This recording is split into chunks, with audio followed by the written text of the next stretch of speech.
Hello guys, I am Shani Sinojiya. Welcome to the ReactJS tutorial. What is ReactJS? ReactJS is an open-source JavaScript library used for building user interfaces. It is used for developing single-page applications and allows developers to create large web applications that can change data without reloading the page. It is maintained by Facebook and a community of individual developers and corporations. Which languages are understood for ReactJS?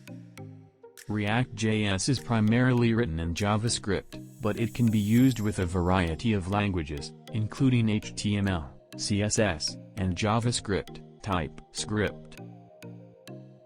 How many hooks are in ReactJS?